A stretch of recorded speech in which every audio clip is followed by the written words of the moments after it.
시간이 되었으므로 2022년 3월 27일 주일 예배를 주님께 올려드리도록 하겠습니다. 다 같이 묵도하심으로 예배를 시작하도록 하겠습니다. 다 같이 묵도하시겠습니다.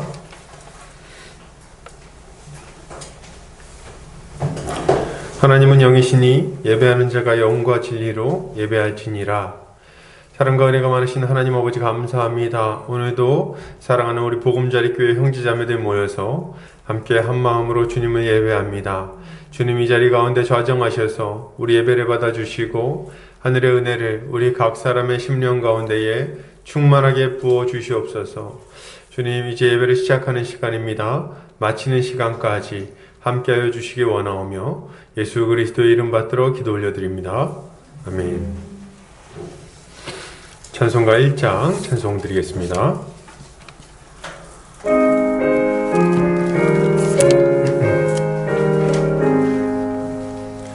만복의 근원 하나님 온 백성 찬송 드리고 저 천사여 찬송하세 찬송 성부 성자 성령 아멘.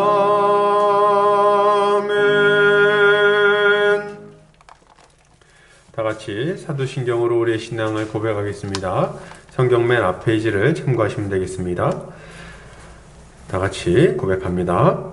전능하사 천지를 만드신 하나님 아버지를 내가 믿사오며 그 외아들 우리 주 예수 그리스도를 믿사오니 이는 성령으로 잉태하사 동정녀 마리아에게 나시고 본디오 빌라도에게 고난을 받으사 십자가에 못 박혀 죽으시고 장사한 지 사흘 만에 죽은 자 가운데서 다시 살아나시며 하늘에 오르사 전능하신 하나님 우편에 앉아 계시다가 저리로서 산자와 죽은 자를 심판하러 오시리라. 성령을 믿사오며 거룩한 공회와 성도가 서로 교통하는 것과 죄를 사하여 주시는 것과 몸이 다시 사는 것과 영원히 사는 것을 믿사옵나이다. 아멘. 다같이 우리 주님이 가르쳐 주신 기도하겠습니다. 하늘에 계신 우리 아버지여 이름이 거룩히 여김을 받으시오며 나라의 임하옵시며 뜻이 하늘에서 이룬 것 같이 땅에서도 이루어지이다. 오늘날 우리에게 일용할 양식을 주옵시고 우리가 우리에게 죄 지은 자를 사하여 준 것 같이 우리 죄를 사하여 주옵시고 우리를 시험에 들게 하지 마옵시고 다만 악에서 구하옵소서. 대개 나라와 권세와 영광이 아버지께 영원히 있사옵나이다. 아멘. 이 시간 우리 한 주간 우리의 삶을 돌아보면서 우리 주님께 회개하는 시간 갖도록 하겠습니다. 우리 각자 삶의 그 순간들을 생각하면서 주님 앞에 불순종했던 것들, 또 우리 마음의 유익을 위해서 주님 앞에 범죄했던 것들 고백하고 주의 은혜를 구하도록 하겠습니다. 다 같이 기도합니다. 사랑이 많으신 아버지, 오늘도 이렇게 주님 앞에 예배하러 나오게 하시니 감사를 드립니다. 주님, 우리 한 주간의 삶을 또한 돌아볼 때에 주님 앞에 회개할 것들이 많이 있음을 이 시간 고백합니다. 주님 말씀에 따라서 거룩하고 깨끗하게 하나님 마음에 흡족한 그런 거룩한 삶을 살았어야 함에도 불구하고 여전히 주님 죄의 습관에 매여서 범죄하고 넘어졌던 모습들을 주님 앞에 이 시간 자복합니다. 주님 아버지, 모든 주님 죄악된 모습들 주여 불쌍히 여겨주시고 이 죄에서 벗어날 수 있도록 주께서 은혜 베풀어 주시기 원합니다. 이 죄를 예수 십자가 보혈로 깨끗이 씻어주시고 이제 죄를 이기며 살아갈 수 있는 능력을 한량없이 부어 주시옵소서. 그리하여 죄에서 자유하여 우리 주님이 원하시는 의로운 삶을 마음껏 살아내는 하나님의 귀한 백성 될 수 있도록 주여 은혜 베풀어 주시기 원합니다. 그리하여 하나님 나라의 그 놀라운 복이 우리 일상 가운데 제 일상 가운데 이루어지기를 원합니다. 복을 내려 주시옵소서. 예수 십자가 보혈의 능력이 우리를 모든 죄에서 완전히 깨끗하게 하심을 믿습니다. 감사드리며 예수 그리스도 이름 받들어 기도 올려드립니다. 아멘. 자, 우리 찬송가 254장 찬송 드리겠습니다. 찬송가 254장입니다.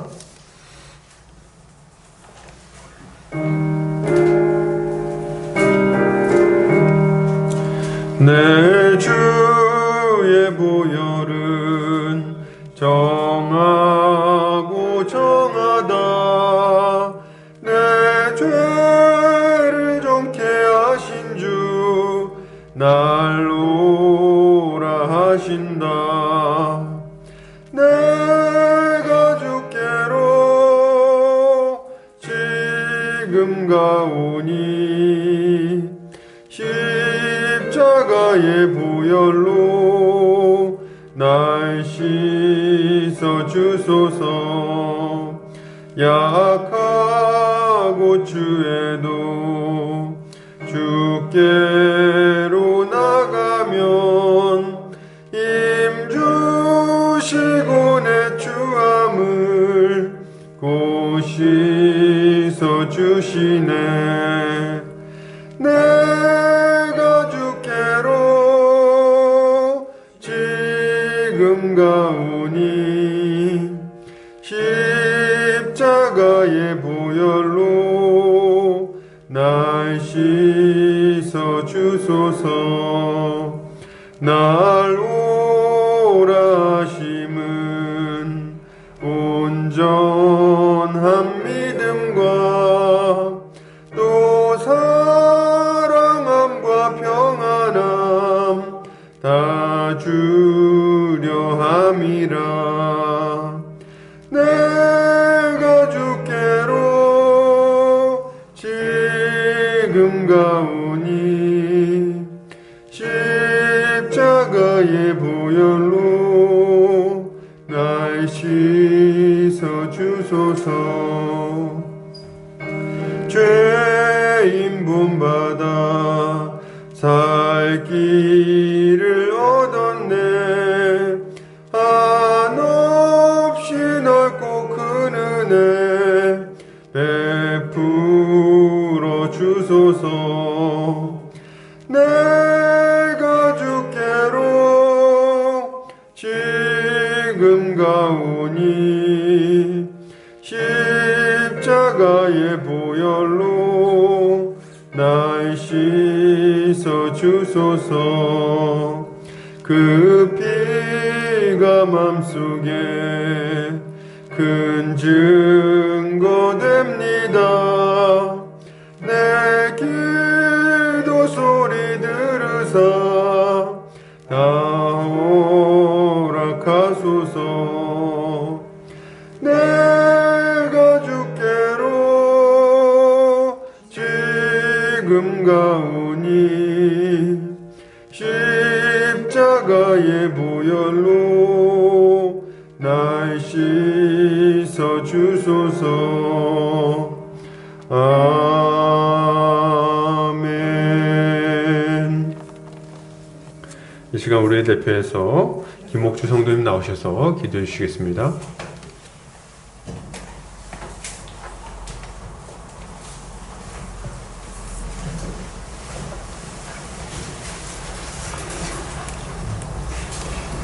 여호와여, 주는 나의 등불이시니 여호와께서 나의 어둠을 밝히시리이다. 내가 주를 의뢰하고 적진으로 달리며 내 하나님을 의지하고 성벽을 뛰어넘나이다. 하나님의 도는 완전하고 여호와의 말씀은 진실하니 그는 자기에게 피하는 모든 자에게 방패시로다. 아멘. 우리에게 한량없는 은혜를 베푸사 빛을 비추셔서 빛에 속한 자, 죄가 가리워진 자, 예수 그리스도로 옷 입은 자가 되어 주님을 찬양하며 예배하게 하신 크신 하나님께 영광과 찬송과 감사를 올려드립니다. 우리에게 생명을 주시고 우리 안에 성령을 부어주셔서 하나님을 아버지라 부르고 교회의 각 지체들과 예수 그리스도의 충만함을 누리게 하심에 감사와 찬양을 올려드립니다. 우리가 죄의 죄를 더하며 멸망의 길로 달려가다가 이제는 건짐을 받았사오니 빛의 자녀답게 살아가게 하여 주시옵소서. 주님, 우리가 매일 짓는 크고 작은 죄를 용서하여 주시옵소서. 십자가 보혈로 우리의 무지와 무심함과 헛된 욕심을 깨끗하게 씻어주시고 새 마음을 얻어 예수님을 닮아가며 선한 일들을 많이 행하게 하여 주시옵소서.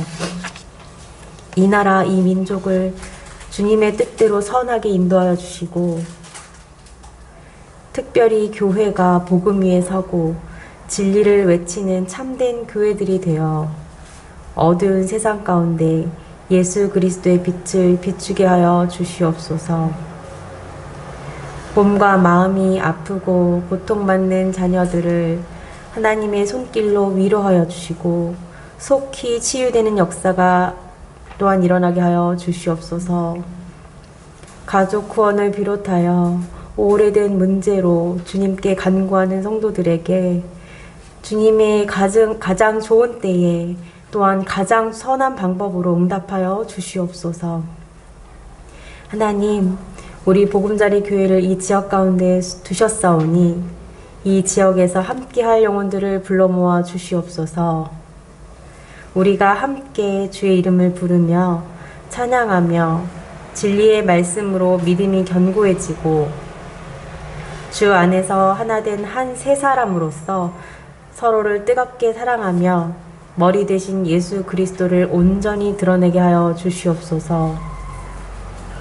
오늘 단위에 세우신 안종현 목사님께 성령의 불과 같은 능력을 부어주셔서 살아있는 말씀을 풍성하고 정확하게 선포하게 하시고 듣는 모든 성도들이 하나님의 말씀을 겸손하게 듣고 그 마음에 깊이 깨달아 믿음이 자라나고 더욱 견고해지게 하여 주시옵소서.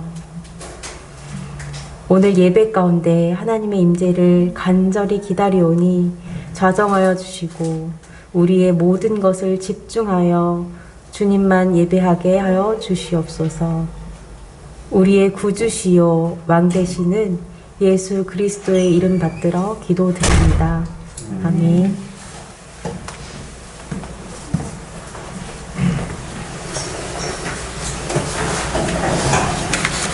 이 시간 우리 요리문답하는 시간 갖겠습니다. 주보 오른쪽 면을 참고해 주시면 되겠습니다. 제가 질문하고 함께 답변하도록 하겠습니다. 33문.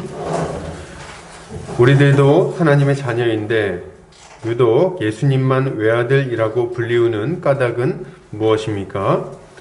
예수님만이 하나님의 영원하신 참 아들이시기 때문입니다. 그러나 우리들도 예수님을 통하여 은혜로 말미암아 하나님의 자녀로 입양되었습니다. 33문. 예수님을 우리 주라고 부르는 까닭은 무엇입니까? 예수님께서 금이나 은이 아니라 그의 보배로운 피로 우리를 죄와 마귀의 권세에서 해방시켜 주셨고 우리의 몸과 영혼을 당신의 소유로 삼으셨기 때문입니다. 아멘. 교회 소식 보겠습니다. 보금자리 교회 오신 성도님들 환영합니다. 주님 안에서 함께 자라가기를 소망합니다. 점심 식사 이후에 새롭게 사사기 GBS가 진행됩니다. 은혜가 충만한 시간이 되도록 기도를 부탁드립니다. 사순절 기간입니다. 우리를 위해서 이 땅에 오신 주님의 은혜를 깊이 생각하는 이 시기가 되기를 바랍니다. 말씀 선교센터와 한 책의 사람들 그리고 말씀운동연합과 누룩운동, 숙명여대 시카 모임 가운데 많은 열매가 맺혀지도록 기도를 부탁드립니다.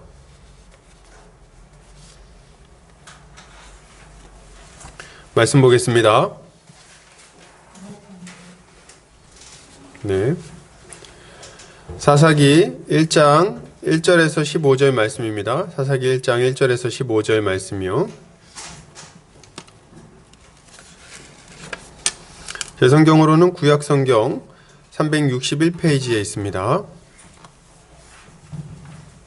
사사기 1장 1절에서 15절 말씀입니다. 제가 봉독해 올리겠습니다.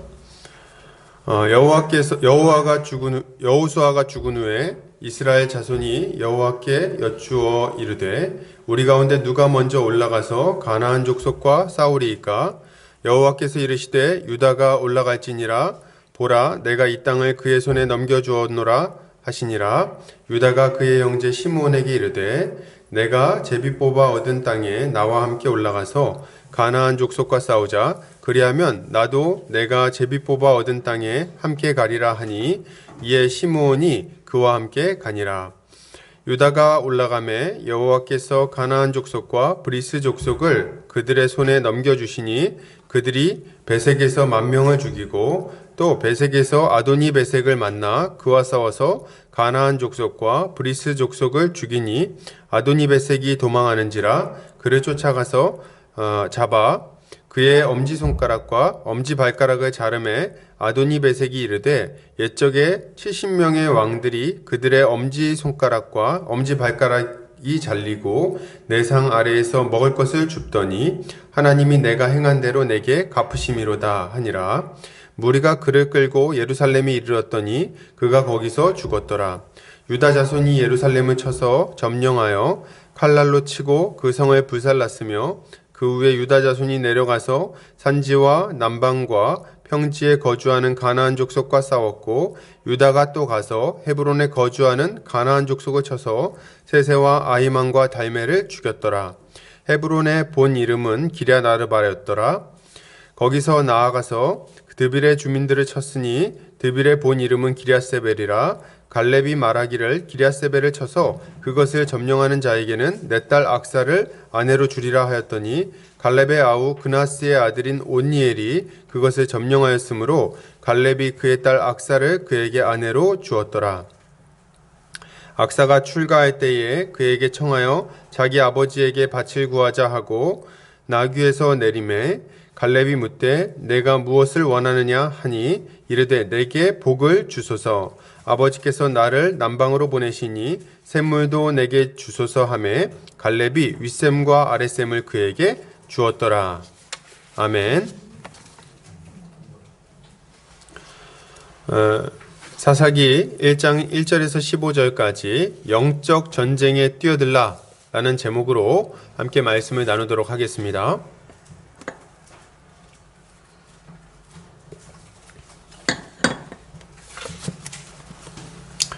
오늘부터 사사기 본문을 같이 살펴보게 됐습니다. 사사기 본문을 같이 살펴보게 됐는데요. 왜 사사기 본문을 하필이면 뽑았냐? 뭐 이런 질문이 있을 것 같아요. 사사기 본문을 뽑은 이유는 지금 이 사사기 본문이 이 시대의 상황과 매우 적실하게 어울리고 이 시대 상황을 반영하며 또 우리가 이 시대 가운데 어떤 모습으로 살아가야 할 것인지 무엇을 조심해야 할 것인지를 잘 보여주는 본문이라고 생각했기 때문입니다. 사사기 본문은 하나님의 백성이 약속의 땅에 들어갔음에도 불구하고 하나님이 약속하셨던 안식을 누리지 못하는 상황을 보여주고 있습니다. 그래서 이 안식을 누리지 못하는 하나님의 백성이 도대체 왜 안식을 누리지 못하는지에 대해서 고민하는 그런 문제를 다루고 있는 거예요. 그 답은 뭡니까? 사사기 21장 25절에 그 이유가 분명하게 나오고 있습니다. 그때에 이스라엘에 왕이 없으므로 사람이 각기 자기의 소견에 옳은 대로 행하였더라. 사사기에서 이스라엘 백성이 안식을 누리지 못한 이유는 굉장히 분명합니다. 그 이유가 뭘까요?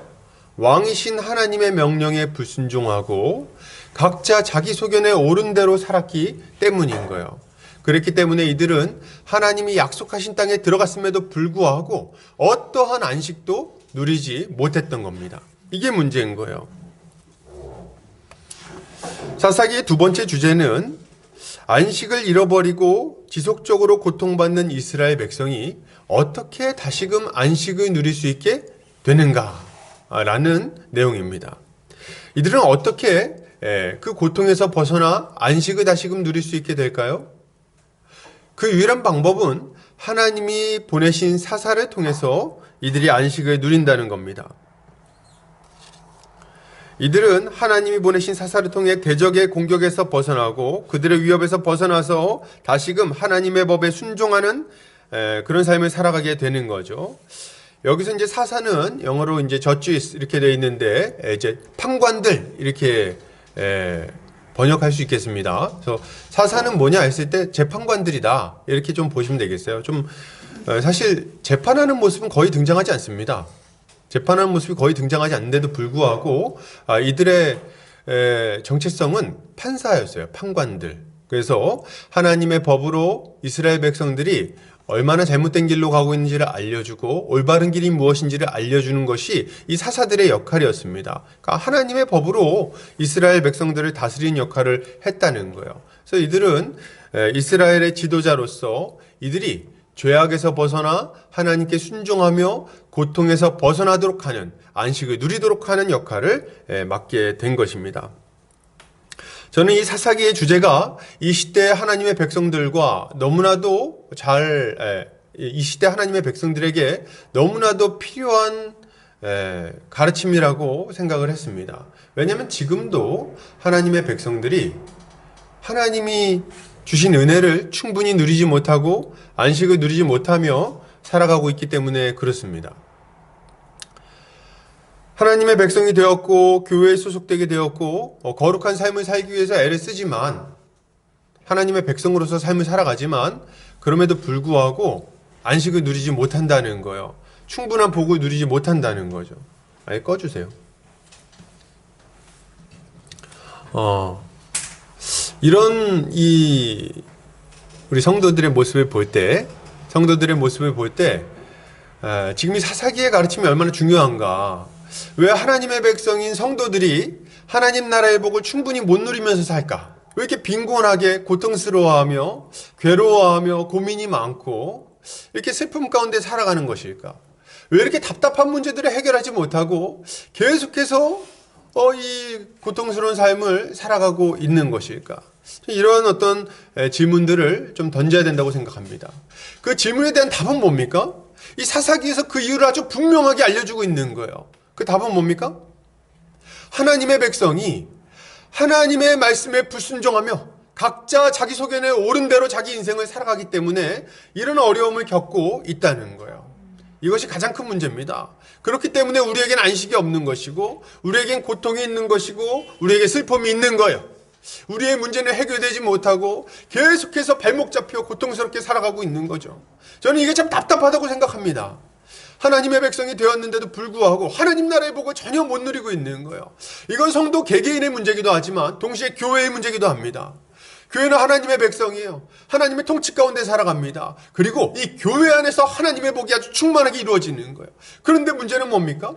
교회를 다님에도 불구하고 하나님 나라의 복을 성도들이 못 누려요. 교회가 하나님의 영광을 드러내지를 못합니다.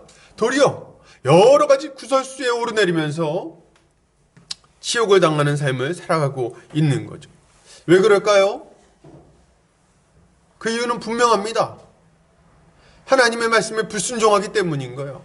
하나님의 뜻을 모르고 자기 소견에 오른 대로, 자기 마음에 오른 대로, 자기 눈에 보기에 좋은 대로 그렇게 살아가고 있으니 이런 문제가 안 생길 수가 없습니다. 머리 대신 예수 그리스도를 따르지 않는데 어떤 복이 우리에게 있겠습니까? 공급자이신 예수 그리스도를 떠나 있는데 어떤 즐거움이 우리에게 있겠어요? 없다 이거죠. 그리고 우리는 이 시대에 다시금 한 가지 주제를 생각해야 됩니다. 그건 뭡니까? 이렇게 고통당하고 있는 하나님의 백성들이 다시금 회복되어 하나님 나라의 복을 누리고 다시금 회복되기 위해서 우리에게 필요한 것은 무엇인가 하는 거예요. 그건 뭘까요? 이스라엘 백성들에게 사사가 필요했듯이 영원한 대사사이신 예수 그리스도를 만나는 것입니다.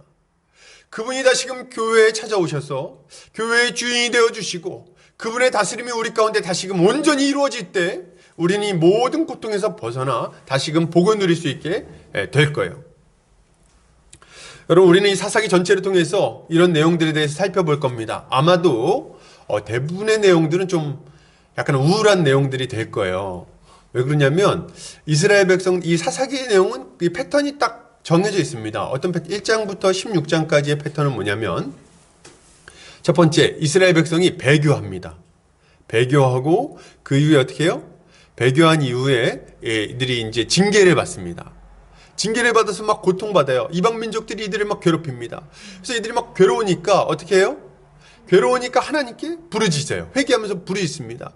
이 부르짖고 난 다음에 어떻게 돼요? 하나님은 이들을 불쌍히 여기셔서 사사를 보내주심으로 이들을 다시금 회복시켜 주십니다. 구원이 이루어지는 거예요.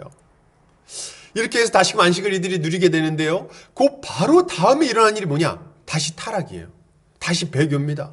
그리고 배교하고 또다시 징계를 받고 또다시 부르짖고 또다시 구원받고 사사를 통해서 그 다음에 또다시 타락하고 이제 이 패턴이 계속해서 반복적으로 등장하는 것이 사사기의 내용입니다. 근데 우리가 이제 사사기를 보면요, 한 가지 우리가 알 수 있는 게 있어요. 이게 그냥 제자리에서 돌지 않아요. 사사기를 보면 이 사사기의 그 이스라엘 백성이 제일 좋은 상태는 1장 1절부터 15절이에요. 이때 제일 정상적인 모습을 보여줍니다. 그러니까 이스라엘 백성이 가나안 땅에서 가져야 하는 모습이 무엇인지를 여기 딱 보여줘요. 그리고 그 이후에는 계속 어긋나기 시작해요. 삐끗삐끗하면서 점점 하강 곡선을 그려갑니다. 배교하고 징계받고 부르짖고 구원받고 하는 이 패턴이 반복되는데요. 똑같이 반복되는 게 아니라 점점 더 안 좋아져요, 상황이. 그래서 이들은 점점 더 아주 난처한 처지로, 비참한 처지로 점점 더 하강 곡선을 그리면서 이들의 영적 상태는 바닥을 치게 됩니다. 그 마지막에 등장하는 인물이 누굽니까? 바로 삼손이에요. 사사임에도 불구하고 하나님의 명령을 불순종하고 아주 이상한 어떤 삶을 살아가는, 판관이라고 보기에는 너무나도 어리석기 짝이 없는 그런 인물이 마지막 사사로 등장하게 됩니다. 그리고 이 18장부터 21장까지는 이렇게 연대기 순으로 쭉 진행되는 게 아니라 다시금 이 초반부로 돌아옵니다. 그래서 이렇게 쭉 시간 순서로 진행되는 게 아니라 한 시대의 모습을 쭉 깊이 있게 보여줘요. 미가 집안의 이야기, 그리고 단지파의 이야기, 그리고 12지파의 내전 이야기를 다루면서 이 이스라엘 백성의 죄가 얼마나 깊이 그리고 넓게 퍼져 있는지를 보여줍니다. 이걸 통해서 이들이 왜 하나님 나라의 복을 누리지 못하는지, 왜 안식을 누리지 못하는지를 아주 적나라하게 고발하고 있는 거예요. 그리고 이걸 통해서 뭘 우리에게 교훈하고자 하는 겁니까? 우리가 하나님의 복을 누리지 못한다면 그 이유가 어디에 있는지를 이 본문들을 통해서 우리에게 교훈하는 거예요. 그리고 이제 우리가 다시 회복하기 위해서는 어떻게 해야 되는지도 그 실마리를 제공하죠. 방금 전에도 이제 말씀드렸지만 그 실마리는 뭡니까? 진정한 왕이신 하나님께 돌아가는 거예요. 누구를 통해서? 우리의 대사사 되신 예수 그리스도를 통해서 돌아가는 겁니다. 이 주제를 우리가 쭉 보게 될 거예요. 좀 우울하지만 그러나 이걸 통해서 많은 교훈을 얻고 새로운 힘을 얻는 우리가 좀 됐으면 좋겠습니다. 자, 그럼 본격적으로 오늘 본문을 좀 살펴볼 텐데요. 오늘 본문은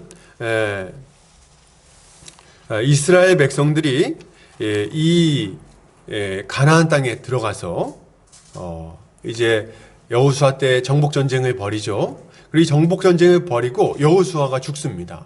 그 이후에 이들이 이제 다 계속해서 이 정복 전쟁을 마무리 짓기 위해서 싸움을 시작하는데요. 이 영적 전투를 벌이는 이스라엘 모습을 통해서 하나님의 백성들이 이 땅 가운데 살아갈 때 어떤 모습으로 살아가야 될 것인지에 대해서 교훈하고 있어요. 이거 우리가 잘 살펴보면서 우리가 하나님의 백성으로서 이 땅에서 어떤 모습으로 살아갈 것인지를 잘 교훈받았으면 좋겠습니다. 오늘 본문을 다 같이 한번 살펴보도록 하겠습니다.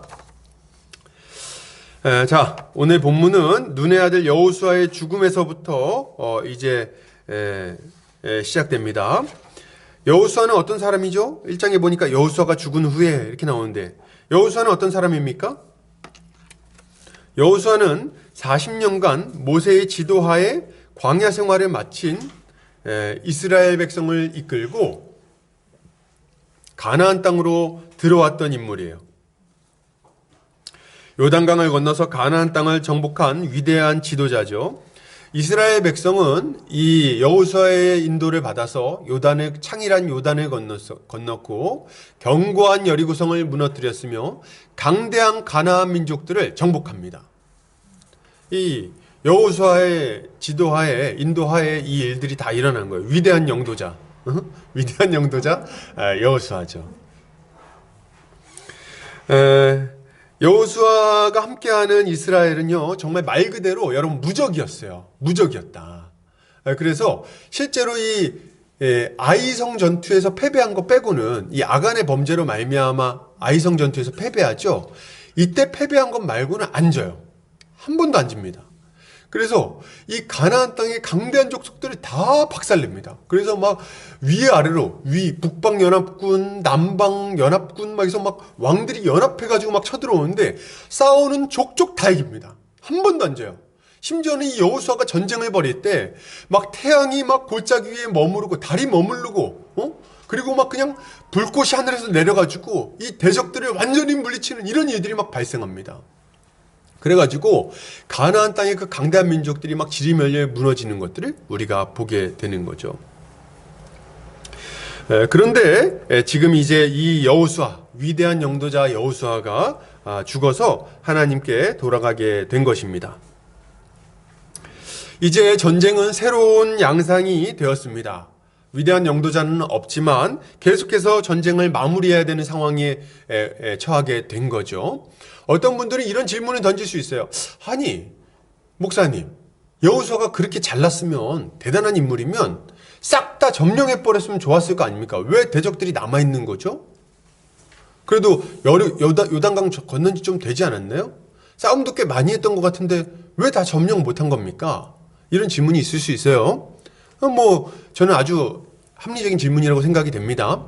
근데 그 이유를 신명기서에 보면 우리 하나님이 잘 설명해 주시고 계세요. 하나님께서 이들에게 뭐라고 약속을 하시냐면 내가 반드시 저 가나안 땅에 있는 저 악한 족속들을 다 물리치고 다 진멸하고 너희 앞에서 몰아내 버릴 것이다. 그리고 너희에게 그 약속의 땅을 줄 거야. 그런데 그것을 단기간에 주지 않고 천천히 점차 얻도록 할 것이다. 이렇게 말씀을 하십니다. 그래서 왜 그런가? 도대체 왜 그런가? 우리 이렇게 궁금하잖아요. 그 바로 아래 이유가 나와 있어요. 이유가 뭐냐면 너네가 너무 빨리 거기에 점령하면 그 땅이 비어 있어서 악한 짐승이 번성하게 되고 그 악한 짐승들로 말미암아 너희가 해를 입을까 걱정되기 때문이다. 이렇게 말씀을 하십니다. 그러니까 이유가 뭡니까?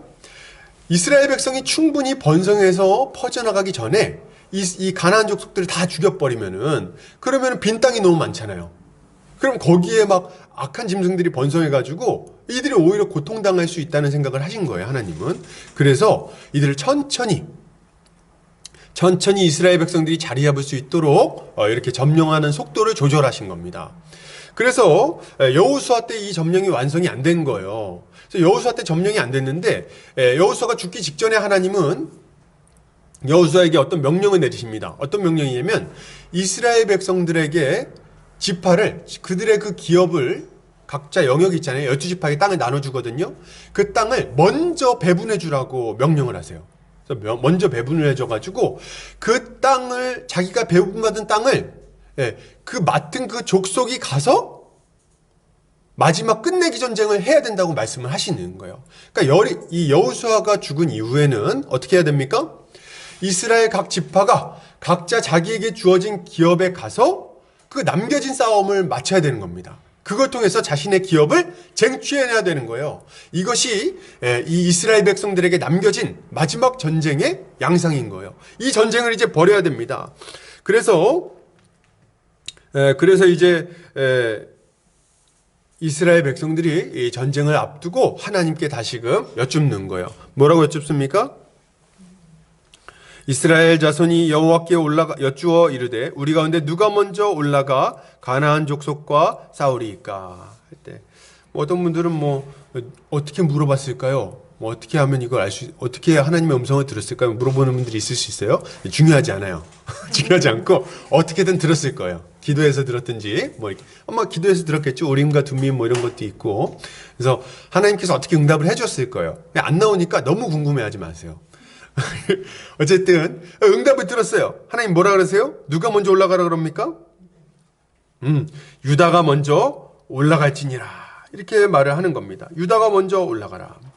지금 이 첫 번째 전쟁은 굉장히 중요합니다. 이 첫 전쟁의 스타트를 어떻게 끊느냐에 따라서 이후의 전쟁이 어떻게 진행될지도 예상해 볼 수 있기 때문이에요. 왜냐하면 이제까지는 뭉쳐가지고 12지파가 함께 싸웠습니다. 근데 이제 각자 지파별로 싸워야 되니까 좀 무서운 거예요. 근데 이거 잘 될까? 우리가 이길 수 있을까? 한번 해봐야겠다. 누가 먼저 싸울까요?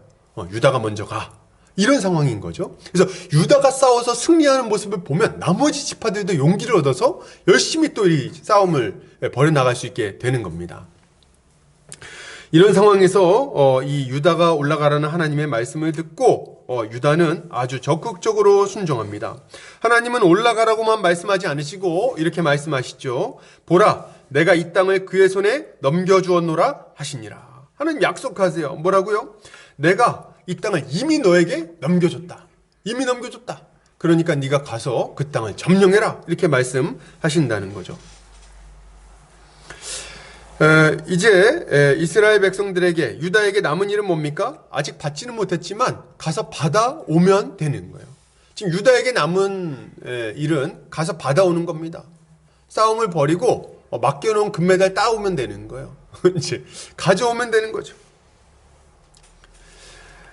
이런 하나님의 말씀에 이제 유다는 아주 분명히 반응했습니다. 믿음으로 순종해서 그 영적 싸움에 뛰어든 거죠. 여러분, 지금 우리에게 필요한 모습은 바로 이런 모습이라고 저는 말씀드리겠습니다. 하나님의 약속을 믿음으로 거룩한 영적 전쟁에 뛰어들어야 되겠어요. 여러분, 거룩한 영적 전쟁에 참여하시기 바랍니다. 하나님의 명령에 순종하시기 바랍니다. 우리 삶의 모든 영역에서 영적 전쟁을 벌여나가시기를 바랍니다. 하나님께서 싸움을 명령하셨으니 뒤로 물러나지 말고 이 영적 전투를 벌여나가야 되겠어요. 이 시대의 기독교인들의 가장 큰 문제가 뭔지 아십니까? 이 영적 전쟁을 해볼 생각조차 하지 않고 포기한다는 데 있습니다. 이 싸움에 뛰어들 생각을 하지 않는다는 것, 이게 가장 큰 문제예요. 이들은 거룩의 싸움을 싸우지 않습니다.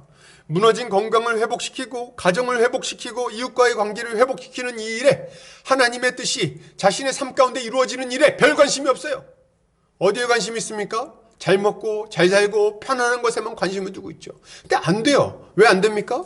여러 가지 문제들을 여전히 남겨놓고 이전의 옛사람의 모습을 그대로 가지고 있고 이 세상의 사고방식으로, 세상의 가치관대로, 세상의 방식으로 살아가면서 하나님 나라의 복을 누리기를 원하니 그걸 누릴 수 있습니까? 누릴 수 없는 거예요. 영적 전쟁을 벌이지 않으니까 안식을 누리지 못하는데 그것 때문에 계속 고통스러워합니다. 이런 삶을 살아가고 있는 거예요. 자신의 무너진 삶을 온전한 모습으로 바꿔나가는 것에 여러분, 제가 볼 때 열심 내지 않는 것 같아요. 저는 참 안타깝습니다, 여러분. 그저 이렇게 힘든 자신의 처지를 비관하면서 하나님을 원망하는 삶을 그냥 살아갈 뿐이에요. 아유, 내 인생 왜 이런가? 하나님 도대체 날 왜 그냥 이렇게 냅두셨는가? 하나님 왜 나 안 도와주시는가? 문제가 이렇게 많은데 왜 안 돌아보시는가? 뭐 이런 얘기만 하고 있는 거예요. 여러분, 정말 하나님이 안 돌아보시는 겁니까? 하나님 우리를 안 도우시나요? 하나님께서 우리에게 회복을 주시지 않는 겁니까? 이들은 자신의 삶을 바꿀 생각도 하지 않고 또 마찬가지로 교회의 모습을 보면서도 마찬가지의 모습을 갖습니다. 교회가 좀 부족한 모습이 있으면 자기가 좀 채워가지고 교회를 온전하게 세우고 건강한 교회를 세워서 함께 복을 누릴 생각을 해야 하는데 그렇지 않은 거예요. 이들은 교회가 부족한 모습이 보이면 거리낌없이 비판합니다. 아주 그냥 그것을 거침없이 비판하고 그것을 그냥 가슴 아파하지 않고 조금만 마음에 안 들면 헌신짝처럼 내버리면서 교회를 떠나버립니다. 여러분, 이것이 어떻게 정상적인 모습이겠습니까? 이것이 어떻게 하나님의 백성의 올바른 모습이라고 할 수 있겠냐는 거예요. 가장 큰 문제는 이들이 이런 것들을 바꿀 생각조차 못한다는 데 있습니다. 왜 바꾸지 않을까요? 이렇게 물어보면 이유가 굉장히 많아요. 얘기를 들어보면 이유가 없는 게 아닙니다. 이유가 있어요. 목사님 건강이 너무 안 좋습니다. 기도를 하려고 하는데 너무 피곤합니다. 말씀을 보려고 하는데 말씀이 어려워요. 뭔 말인지 하나도 못 알아듣겠어요. 그리고 말씀 듣고 싶은데 너무 졸립니다. 피곤해요. 가정을 회복시킨다고요? 제가 잘해보려고 그러는데 저 사람이 아주 그냥 말을 안 듣네요. 저는 잘해보려고 그러는데 엉터리예요. 맨날 제 속을 긁어요. 온전한 가정이요? 무슨 온전한 가정이요? 저는 하려고 하는데 저 사람이 먼저 안 바뀌면 안 할 거예요. 이런 거 있잖아요. 직장 문제 어떻습니까? 거룩한 삶이요? 직장 생활 목사님 해보셨습니까? 직장이 얼마나 팍팍한지 아세요? 먹고 살려면은 간이고 쓸개고 다 내줘야 됩니다. 뭐 거기서 무슨 거룩한 삶을 살고 술을 뭐 어떻게 하고 뭘 그게 가능합니까? 뭐 이런 얘기를 막 하는 거죠. 목사님은 바이어를 만나 보셨어요? 아 그렇군요. 이유를 알겠습니다. 제가 이유를 알겠어요. 뭐 전도도 마찬가지. 교회를 세우는 문제도 교회 보면 너무 이상한 사람들이 많잖아요. 저 사람 맨날 상처를 주고 저 사람 말을 함부로 하고 행동을 보세요. 저를 따돌리는 것 같으며 막 아주 문제가 많아요. 아주 아이고 전도요? 전도 제가 해보려고 했는데 얼굴 딱 보세요. 전도가 되게 생겼나? 안 돼요. 불가능합니다. 뭐 이런 얘기들을 막 하는 거죠. 이유를 들어보면 맞아요. 영적 전쟁에 뛰어들지 않는 이유는 너무나도 많이 있어요. 한 100가지 이유, 1000가지 이유, 10,000가지 이유도 될 수 있을 것 같아요. 삶이 안 바뀌는 이유요? 예, 마찬가지로. 다이어트에 실패하는 사람들이 다이어트에 실패하는 이유를 막 여러 가지 될 수 있잖아요. 저도 여러 가지 될 수 있어요. 10가지, 100가지 막 될 수 있어요. 근데 말이죠. 이게 참 제일 큰 문제라는 생각이 저는 듭니다. 이들이 안 바뀌는 이유는 안 될 것 같다는 거예요. 안 될 것 같다는 생각 때문에 싸움을 포기하는 겁니다. 죄와 싸워봤자 또 죄를 지을 것 같고 가정도 바뀌지 않을 것 같고 전도도 안 될 것 같아요. 너무 많은 어려움이 있어서 안 바뀔 것 같다는 생각이 머릿속을 꽉 잡고 있어서 싸울 생각조차 못하고 있는 것입니다. 여러분, 우리는 이런 어리석은 패배주의에서 당장 벗어나야 되겠어요. 우리 머릿속을 가득 채우고 있는 이 잘못된 생각들, 싸워보지 못하게 만드는 이 두려움, 여러분 이런 것들에서 벗어나시기 바랍니다. 당장 벗어버리세요. 왜 안 된다고 생각하십니까? 왜 이길 수 없다고 말씀하시는 거예요 도대체? 왜 아무것도 괜찮아지지 않을 거라고 확신하냔 말이에요. 도대체 그 확신은 누가 주는 겁니까? 하나님이 주시는 확신인가요? 어디서 오는 믿음이에요? 우리는 패배주의를 버려야 되겠어요. 여러분 예전에 돌아가신 고 정주영 회장님이 굉장히 유명한 일화가 많이 있는데 아시나요? 정주영 회장님, 현대그룹 정주영 회장님. 그분이 이제 어떤 일을 하려고 하는데 굉장히 어려운 일을 많이 성공시킨 분이에요. 근데 그 일들을 막 맡아서 하려고 그럴 때 주변에 그 부하 직원, 제가 이분 뭐 기독교인이라서 얘기하는 건 아니에요. 그 부하 직원들이 늘 많이 하는 얘기가 있었대요. 밑에 사람들이. 뭐라면, 그거 안 됩니다. 이런 이유, 저런 이유 때문에 안 됩니다. 그거 할 수가 없어요. 그거 해보려고, 그거 도저히 이룰 수 없는 일입니다. 이런 얘기를 굉장히 많이 들었대요. 그때 이 정주영 회장님이 많이 했던 얘기가 있다고 합니다. 그게 뭡니까? 모르시죠? 제가 알려드릴게요. 그게 뭐냐면 이렇게 얘기했답니다. 자네, 해봤어? 자네 해봤어? 이렇게 말했더니, 해봤어. 안 해보고서 왜 그런 얘기 하는가? 여러분, 지금 저는 똑같은 말씀을 좀 드리고 싶습니다. 여러분 해보셨습니까? 정말 간절히 기도해 보셨나요? 자기의 죄와 피 흘리기까지 싸워보셨습니까? 가정을 회복시키기 위해서 정말 눈물로 기도하고 자기 자신을 쳐서 복종시키는 일을 해보셨습니까? 복음을 전해보셨나요? 전도가 안 될 것 같다고요? 정말 가서 복음을 전해보셨습니까? 만나가지고 예수님에 대해서 말을 꺼내보셨나요? 응? 왜 안 된다고 말하는 거죠? 해보셨습니까? 해보셨다고 하면 얼마나 해보셨어요? 얼마나 간절한 마음으로 열심히 해보셨습니까? 그냥 스쳐 지나가듯이 한마디 하고 적당히 그냥 하는 신용만 한다고 해서 되는 일이 뭐가 있겠어요? 세상에 그렇게 해가지고 되는 일은 아무것도 없어요. 그렇지 않습니까? 우리가 열정을 쏟고 전심전력해서 뛰어들지 않으면 이룰 수 있는 것은 없습니다. 여러분, 우리가 하나님의 명령을 받았는데 어떻게 제대로 싸워보지도 않고 이렇게 포기할 수 있습니까? 영적 전쟁에 제대로 나아가지도 않고 우리의 삶을 바꿀 생각도 안 하고 하나님 앞에 뜨겁게 기도하지도 않고 자기 자신을 쳐서 복종시켜보지도 않고 어떻게 우리가 할 만큼 했다고 말할 수 있냐는 거예요. 어떻게 안 된다고 속단하고 이야기할 수 있냐는 거예요. 여러분, 우리 그렇게 해서는 안 되겠습니다. 이런 패배주의, 싸워보지도 않는 비겁한 모습을 버려야 되겠습니다. 싸우지 않으면 여러분 승리도 없는 거예요. 구구절절 안 되는 이유를 갖다 붙이지 않으시기 바랍니다. 안 되는 이유는 100가지도 될 수 있어요. 그러나 하나님은 우리에게 그리스도를 통해 이미 승리를 주셨고 승리하게 하실 것이기 때문에 하나님이 우리에게 약속하셨기 때문에 안 되는 이유 100가지를 되더라도 할 수 있는 겁니다. 이거 믿으시기 바랍니다. 여기 유다 지파가 가나안 족속과 싸워서 질만한 이유는 너무 많아요. 이들은 체격도 작았고요. 전쟁도 훨씬 못했을 거예요. 무기도 더 후진 걸 가지고 있고요. 꽂은 거 가지고 있었어요. 그리고 이 전략 전술, 이 사람들 뭐 전략 전술 잘 모릅니다. 이 지역에 살고 있는 가나안 족속들은 강대했고 거인족이었고 무기도 좋았어요. 이들이 이길 수 있는 이 조건이 훨씬 많았습니다. 이길 수 없어요. 그냥 상식적으로 생각하면 이길 수 없어요. 문제를 해결할 수 없다고. 그러나 그럼에도 불구하고 유다 족속이 이깁니다. 이유가 뭔지 아십니까? 전능하신 하나님이 그들과 함께 하시고 이길 거라고 약속하셨기 때문에 그런 거예요. 여러분, 우리의 인생도 마찬가지입니다. 우리가 세상 속에서 승리하지 못할 이유는 너무나도 많이 있어요. 100가지도 될 수 있어요. 그러나 우리가 승리할 수 있는 이유 한 가지가 있다면 그것은 우리의 하나님께서 우리와 함께 하신다는 거예요. 우리 주님이 우리 가운데 샘솟는 능력을 계속해서 부어주실 거예요. 성령이 우리를 가만히 내버려 두지 않고 우리 안에 새로운 능력을 부어주시고 우리를 감동시키시고 변화시켜 주실 겁니다. 이걸 믿으시기 바랍니다. 우린 믿음을 가지고 영적 전쟁에 뛰어들어야 하는 거예요. 여러분, 우리 싸움을 이미 승리했다는 것을 좀 알고 이 싸움에 임하시기 바랍니다. 우리 이미 이긴 자들이에요. 오늘 본문에 보면 뭐라고 말합니까? 하나님이 이렇게 말씀하시죠. 유다가 올라갈지니라 보라 내가 이 땅을 그의 손에 넘겨 주었노라. 이렇게 말씀하세요. 그러니까 이미 넘겨줬다는 거예요. 이미 넘겨줬다. 그러니까 네가 가서 싸우기만 하면 이길 수 있다. 이렇게 얘기하는 거거든요. 이미 넘겨주셨어요. 이미 승리하셨어요. 그렇기 때문에 우리 이 싸움을 우리가 어떻게 잘 싸우고 못 싸우고의 승리의 여부가 달렸다고 생각하면 안 됩니다. 이미 이긴 싸움이에요. 우리 주님이 뭐라고 말씀하십니까? 요한복음 16장 33절 이것을 너희에게 이르는 것은 너희로 내 안에서 평안을 누리게 하려 함이라. 세상에서는 너희가 환난을 당하나 담대하라. 내가 세상을 이겼노라. 우리 주님이 말씀하세요. 우리 주님 뭐라고 말씀하셔요? 내가 세상을 이겼다.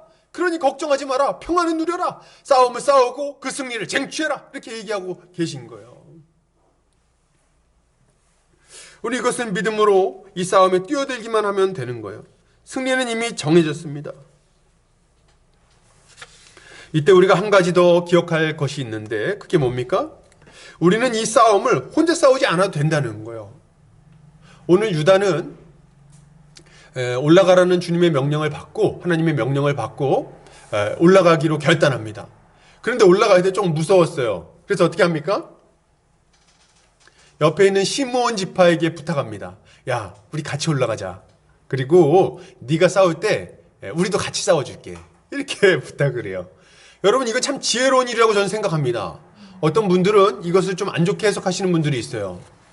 하나님께서 유다가 올라가라 그랬는데 유다는 시므온 지파에게 손을 벌림으로써 지도자로서의 이 영향력을 상실했다. 뭐 이렇게 해석하시는 분들이 있는데 엉터리 같은 해석이라고 생각합니다. 왜냐하면 하나님은 오늘 본문에서 유다 지파가 잘못했다는 이야기를 한마디도 하지 않으세요. 그리고 이스라엘 백성들이 혼자 싸워야 된다는 얘기도 없습니다. 같이 싸움을 벌이고 또 가서 도와주면 되는 거예요. 오히려 이게 훨씬 더 적절한 모습이라고 할 수 있겠어요. 그들은 형제니까요. 그들 함께 싸워서 승리하면 되는 겁니다. 여러분, 지금 우리에게 필요한 모습도 바로 이런 거예요. 여러분, 하나님의 약속을 믿음으로 거룩한 영적 전쟁에 뛰어드는데 우리 혼자 싸울 게 아니라 형제 자매와 함께 싸우는 겁니다. 함께 싸워야 되는 거예요. 히브리서 기자는 이렇게 권면합니다. 히브리서 10장 24절에서 25절입니다. 서로 돌아보아 사랑과 선행을 격려하며 모이기를 패하는 어떤 사람들의 습관과 같이 하지 말고 오직 권하여 그날이 가까움을 볼수록 더욱 그리하자. 아멘. 우리 주님은 무엇을 권면하십니까?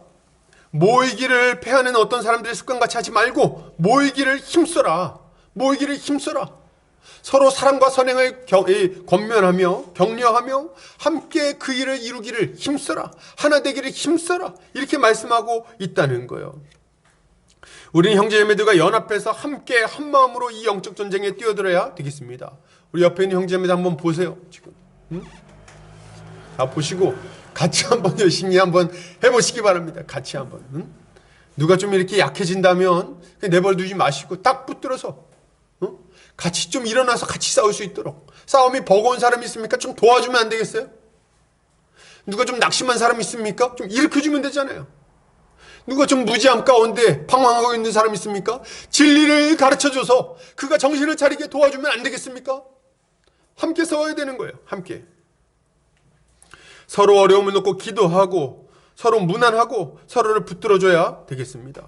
혹여나 넘어지는 자가 없는지 주의 깊게 살펴보고 서로의 삶이 온전히 회복되도록 도와야 되겠어요. 이것이 영적 전쟁에 참여하는 성도의 마땅한 모습인 것입니다. 이런 모습을 갖는 우리 형제자매님들 되시기를 주의 이름으로 축복합니다. 자, 계속해서 보겠습니다. 전쟁에 나선 유다는 하나님의 말씀대로 가나안 족속의 땅으로 올라갑니다. 이제 베색이라는 쪽 곳으로 이렇게 올라가는데 요단강 옆쪽에서 이 베색이라는 곳을 이렇게 올라갑니다. 이렇게 그 예루살렘 좀 위쪽에 있는 지역인데요. 그쪽으로 이렇게 치고 올라가는 거예요.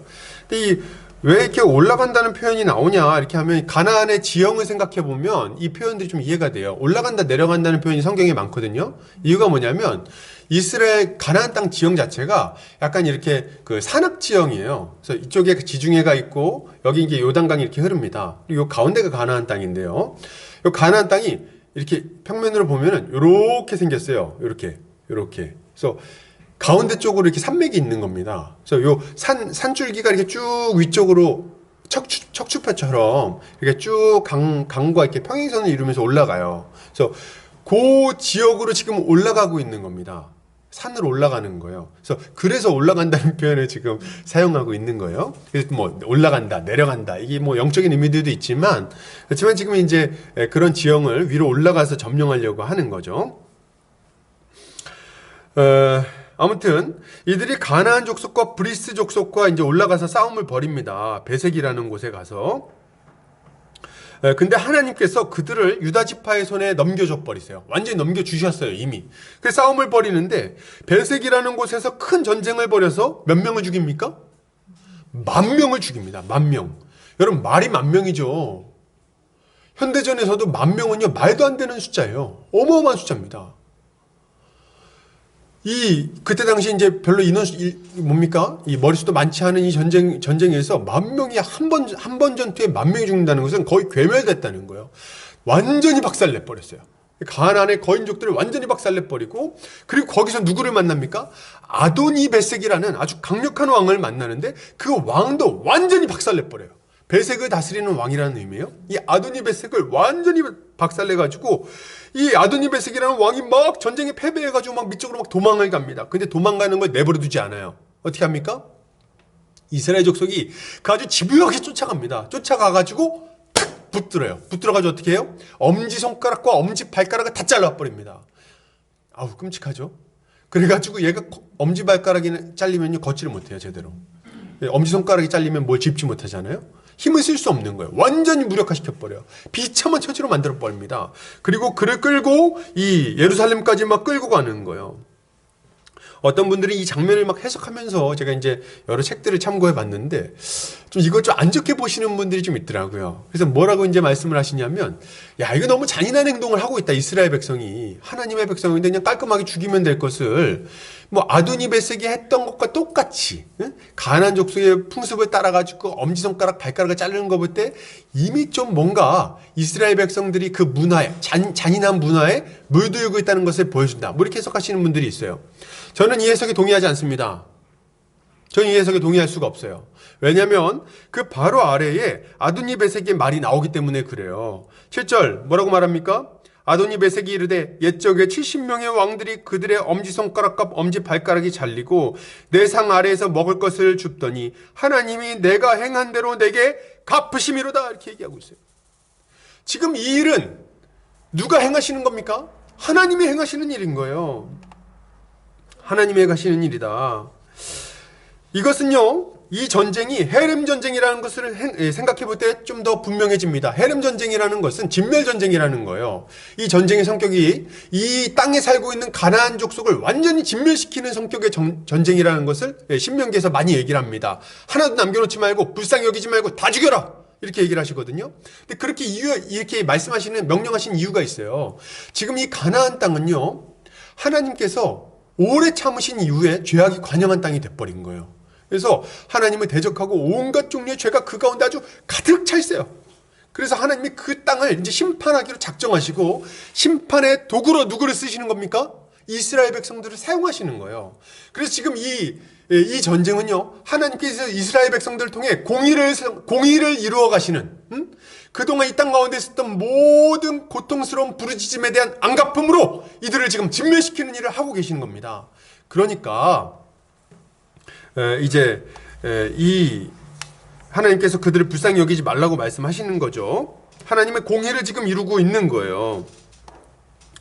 유다는 이러한 하나님의 명령에 순종해서 이 아도니베섹을 잡아가지고 죽이는데, 하나님께서 지금 이 아도니베섹이 한 그 악한 행동에 맞게 적절하게 보응하고 계시는 거예요.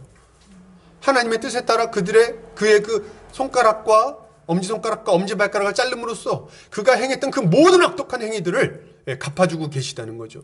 지금 어떤 분들은 이거 너무 잔인한 거 아니냐. 아도니베섹은요 70명의 왕들을 이렇게 했어요. 70명의 왕들을 그렇게 하고 가만 내버려두는지 아십니까? 자기 상 앞에서 개처럼 아주 비참하게 그 상 아래에서 먹는 걸 보면서 낄낄거리고 즐거워했어요. 자기의 높음을, 자기의 강대함을 자랑하고 그걸 보면서 막 교만하게 있었던 게 아도니베섹이라는 인물이라는 거예요. 그러니 하나님께서 그에게 이렇게 갚아주시는 것은 너무나도 마땅한 겁니다. 유다는 이 악한 왕을 완전히 무력화하고, 그리고 모두가 볼 수 있도록 하나님의 심판을 볼 수 있도록 끌고 다니다가 끝내는 완전히 진멸시켜 버립니다. 여러분, 우린 이 장면을 보면서 우리가 이 영적 전쟁에 임하는 자세를 배울 수가 있습니다. 영적 전쟁을 어떻게 해나가야 될 것인가? 하나님은 아도니베섹처럼 우리를 무릎 꿇리고 그 밑에서 그냥 힘들게 살았던, 비참하게 살았던 우리를 구원하셨어요. 아도니베섹과 같은 이 악한 영적 세력은요, 우리를 무릎 꿇리고 무력하고 비참한 삶을 살게 만들었었어요. 근데 하나님은 그런 악한 세력을 완전히 진멸시켜 버리기를 바라고 계십니다. 적당히 멈추고 뒤쫓는 신용만 하다가 멈추는 것을 원하지 않으세요. 여러분, 우리는 우리 안에 끈질기게 살아서 움직이는 죄와 싸워야 됩니다. 우리가 하나님의 뜻대로 살지 못하고 복을 누리지 못하게 만드는 모든 악한 영적 세력과 싸워야 되겠어요. 그것을 잡아서 엄지손가락을 끊어버리고 엄지발가락을 끊어버려야 되겠어요. 여러분, 다시는 우리를 붙들고 넘어뜨리지 못하도록 아주 철저하게 그것을 짓밟아 없애버려야 되겠습니다. 꼼짝도 못하게. 우리의 건강과 삶을 망가뜨리는, 관계를 망가뜨리는 온갖 종류의 방탕한 습관과 여러분 싸우시기 바랍니다. 이 아도니베섹 같은 자들, 우리의 삶을 무력화시키고 비참하게 만드는 것들, 그 악한 영적 세력, 악한 영적 습관들, 여러분 그런 것들 버려야 되겠어요. 그게 뭡니까? 여러분 술이 문제입니까? 술이 우리의 인생을 망가뜨리고 있나요? 우리의 건강을 망가뜨리고 우리의 가정을 무너뜨리고 있습니까? 여러분 술을 끊어야 되겠어요. 술을. 우리를 이렇게 고통스럽게 만드는데 거기에 매여 있을 이유가 도대체 어디 있습니까? 도박이 문제입니까? 도박 때문에 우리의 인생이 망가지고 있나요? 우리의 가정이 고통스러워지고 있습니까? 여러분 도박을 끊어야 되겠어요. 언제까지 거기에 매여 있겠습니까? 욕심이 문제입니까? 욕심 때문에 우리의 건강을 망치고 우리의 인생을 망치고 많은 문제가 우리의 삶 가운데 찾아오고 있습니까? 여러분 욕심을 버리셔야 되겠어요. 이 악한 영적 세력이 우리의 안전하고 복된 삶을 망가뜨리는 것을 언제까지 보고 있을 거예요? 계속 보고 있을 겁니까? 그거? 뻔히 그것 때문에 우리 인생이 망가지고 있는데 어떻게 가만히 있을 수 있습니까? 그 아도니베섹 같은 죄들을 완전히 박살내버려야 되겠어요. 그것이 완전히 없어질 때까지 엄지발가락을 끊어버리고 쫓아가가지고 엄지손가락도 잘라버려야 되겠어요. 더 이상 우리를 괴롭히지 못하도록. 우리의 가정과 교회를 무너뜨리는 악한 영적 세력들과도 여러분 적극적으로 싸워야 되겠어요. 서로 미워하고 반목하고 원망하게 만드는 것들 여러분 남겨놓지 말고 싸워야 되겠습니다. 그 문제들, 그냥 교회에는 이런 문제들이 있을 수밖에 없어, 이 문제는 그냥 덮고 가야 돼. 아니요, 여러분. 아니요. 그게 계속 우리의 발목을 잡고 하나됨을 이루지 못하게 만들고 우리의 마음속에 원망을 불러일으키고 있다면 여러분 그 문제들을 해결해야 되겠습니다.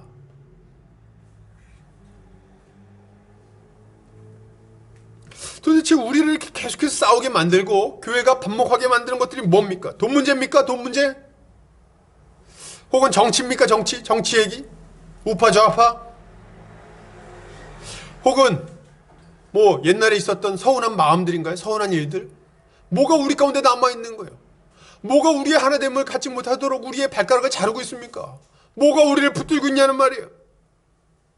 우리는 아주 단호하게 이런 것들과 싸워야 되겠어요. 이런 것들을 없애버려야 돼요. 이런 것들 우리 안에서 활개치지 못하도록 치열하게 싸워야 되는 겁니다. 여러분 이때 우리는 이 싸움을 적당히 멈추지 않아야 되겠습니다. 적당히 멈추지 않아야 돼요. 이 정도면 충분하다고 생각하지 않아야 됩니다.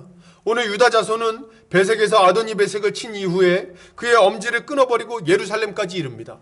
아도니 베색 갖고 싸워서 이겼으면 잠깐 쉴 법도 해요. 야 니네 수고 많았다. 10,000명이나 죽였어. 성공했어. 우리 잠깐 머무를까? 이런 얘기 할 수도 있겠죠. 텐트 치고. 근데 그러지 않는다는 거예요. 어떻게 합니까? 곧바로 예루살렘으로 가가지고 예루살렘을 점령하고 칼로 치고 그 성을 불살라버립니다. 그리고 끝납니까? 안 끝나요. 그 후에 유다 자손이 내려가서 산지와 남방과 평지에 거주하는 가나안 족속과 또 싸웁니다. 이들은 멈추지 않아요. 그 지역에 있는 강대한 세력들을 다 물리칠 때까지 싸우고 또 싸우고 또 싸웁니다. 그리고 멈추지 않고 또 그 밑에 있는 드빌 거민에게까지 내려가는 거예요. 여러분 이때 우리가 주목해서 볼 만한 이름들이 등장합니다. 누군지 아십니까? 아주 우리가 익숙한 이름이 하나 등장해요. 10절 유다가 또 가서 헤브론에 거주하는 가나안 족속을 쳐서 세세와 아히만과 달메를 죽였더라. 세세와 아히만과 달메. 이 사람들 굉장히 유명한 인물들입니다. 아마 이 세세와 아히만과 달메는 이제 세 명을 말하는 건 아닌 것 같아요. 거인족이거든요. 이 사람들이 이제 그 아낙 자손인데 거인족입니다. 근데 세 사람을 말하는 게 아니라 아마 유다 자손을 유다라고 부르는 것처럼 한 족속을 이렇게 이름을 붙여가지고 부르는 거라고 우리가 볼 수 있을 것 같아요. 이 사람들의 이름이 처음 등장하는 건 어디냐면 민수기입니다. 민수기에서 가나안 땅을 이제 12정탐꾼이 정탐을 합니다. 근데 이제 가나안 땅에 올라가서 막 거기 포도가 엄청 크고 이런 걸 다 보는데 이제 충격적인 걸 좀 발견하게 돼요. 그게 뭐냐면 이 가나안 땅에 이 헤브론 땅에 있는 세세와 아히만과 달메를 이들이 보게 됩니다. 그리고 겁에 질려버려요. 거대한 거인들이 그 가나안 땅에 거니고 있는 걸 보게 되는 거예요. 이 아낙 자손이라고 말하는데 아낙 자손의 대표적인 그 후예가 누구냐면 골리앗입니다. 그러니까 키가 막 3m 이런 거예요. 3m. 여러분 체육만이 2m 몇입니까? 2m 20 몇이죠? 2m 30 뭐 이 정도 되죠? 근데 체육만이 우리 옆에 서면요 싸워볼 엄두가 안 날 거예요. 그렇지 않겠습니까? 어떻게 싸울 생각을 하겠어요 체육만하고. 그 싸울 수가 없는 겁니다. 근데 체육만보다도 훨씬 큰 거예요. 그런 애들이 3명이 아니라 무리지어서 다니고 있는 겁니다. 그러니까 가나안 정탐했던 10정탐꾼이 뭐라 그래요? 뭐라 그럽니까? 우리가 보기에도 우리는 메뚜기 같다. 이런 얘기를 막 하는 거예요. 이들이 아주 그렇게 강력한 족속들인 겁니다. 그들이 딱 진치고 있는 거예요. 어디에? 헤브론 땅에 이들이 딱 진치고 있는 겁니다. 그리고 그들이 전쟁을 준비하고 있었어요. 여러분 제가 볼 때 유다 족속은 이 예루살렘을 점령한 이후에 잠시 멈출 수도 있었을 것 같아요. 아마 멈칫했을지 모르겠어요. 이제 싸워야 되는 곳은 어디입니까? 헤브론 땅. 그런데 딱 보니까 누가 있어요? 강대한 세세와 아히만과 달메. 이제까지 이스라엘 백성들을 계속해서 두렵게 하고 계속해서 걱정을 끼치고 싸워볼 엄두가 나지 않게 만들었던 강대한 족속이 거기 딱 머무르고 있다는 거예요. 그러니 이제 이쯤 해가지고 싸움을 멈추고 포기하고 이 정도에서 만족해도 될 것 같이 보인다는 거죠. 이들에게 아마 그런 큰 유혹이 있었을 겁니다. 이 정도까지 할까? 이 정도면 충분하지 않아? 이 정도면 우리 싸울 만큼 싸웠어. 많이 점령했어. 10,000명을 죽였잖아. 예루살렘도 점령했거든. 근데 굳이 저기까지 가가지고 저 거인족들하고 싸워야 된다고? 아우, 저건 좀 아니지. 이런 생각을 했을 수 있다는 거예요. 그런데 이런 생각이 들었을 것임에도 불구하고 이 오늘 본문은 뭐라고 말합니까? 10절, 유다가 또 가서 헤브론에 거주하는 가나안 족속을 쳐서 세세와 아히만과 달메를 죽였더라. 여러분, 결론이 이겁니다. 야, 이거 정말 멋지지 않습니까? 저는 이게 정말 멋지다고 생각해요. 여러분, 우리가 이 모습을 아주 깊이 마음에 새겨야 되겠어요. 세세와 아히만과 달메와의 싸움은요, 치열하고 힘든 싸움이 충분히 예상되는 싸움이었습니다. 이거 싸우면 죽을 수도 있었어요. 아주 큰 피해를 보고 아주 고통스러운 결과를 맞이하게 될 수도 있다는 생각을 했을 겁니다. 아마 좌절할 수도 있었을 거라는 생각을 했을 거예요. 그런데 그럼에도 불구하고 유다 족속은 이 싸움을 회피하지 않았습니다. 뒤로 미루지 않았어요. 어떻게 합니까? 끝까지 이 싸움을 싸워서 이 헤브론 지역을 점령해 내는 거예요. 세세와 아히만과 달메, 그렇게 긴 세월 동안 정복시대 가운데도 점령하지 못하고 남아있던 이 강력한 거인족들을 완전히 물리치고 그 땅을 점령해 버렸다는 거예요. 할렐루야! 우리는 이 아도니베섹의 이야기와 세세와 아히만과 달메의 이야기를 보면서 우리가 어떤 싸움을 싸워야 될지를 생각해야 되겠습니다. 언제까지 어느 정도로 이 영적 전쟁을 수행해야 되는지를 알 수 있는 거예요. 언제까지 싸워야 됩니까? 모든 악한 영적 대적들이 완전히 진멸될 때까지, 우리의 삶에 있는 모든 죄악된 모습들이 완전히 사라질 때까지, 우리를 고통스럽게 만드는 모든 문제들이 완전히 없어질 때까지, 우리 주님의 뜻이 아주 분명하게 드러나서 하나님의 뜻을 이루며 살아가는 것이 열매로 맺혀질 때까지, 여러분, 우리가 계속해서 이 싸움을 싸워야 되겠습니다. 여러분, 이 싸움을 싸우다 보면요, 세세와 아히만과 달메 같은 문제들이 우리 앞에 나타날 겁니다. 도무지 해결할 수 없을 것 같은 문제들, 너무 치열한 싸움이라서 싸우면 고통스러울 것 같은 문제들이 우리 앞에 다가오게 될 거예요. 가정 안에서 이런 문제들이 있을 수도 있고, 직장에서 이런 문제들이 있을 수 있고, 우리의 어떤 죄된 습관 때문에 이런 문제들이 있을 수 있어요. 도무지 바꿀 수 없을 것 같은, 도무지 이겨낼 수 없을 것 같은, 도무지 해결할 수 없을 것 같은 그런 문제들이 우리 앞에 있을 수 있다는 거예요. 찾아오게 될 거예요. 여러분, 그럴 때 이스라엘 백성들의 모습을, 이 유다 족속의 모습을 기억하시기 바랍니다. 그 싸움을 뒤로 미루지 않았어요. 끝까지 그 싸움을 싸우시기 바랍니다. 여러분, 가족전도요, 언제까지 뒤로 미루실 거예요? 언제까지? 저도 압니다. 가족전도는 이 세세와 아히만과 달메 같은 거라는 걸. 저는 압니다. 가족이 쉽게 믿지 않는다는 걸. 오래 걸릴 수도 있겠죠. 근데 말이죠, 우리 하나님이 명령한 일이고 하나님이 약속한 일입니다. 그러니 뒤로 미루지 않으시기 바랍니다. 핑계는 지금까지 충분히 됐어요. 우리 하나님이 살아계시고 우리의 싸움 가운데 역사하실 겁니다. 이걸 믿고 이 싸움에 뛰어들어야 되겠어요.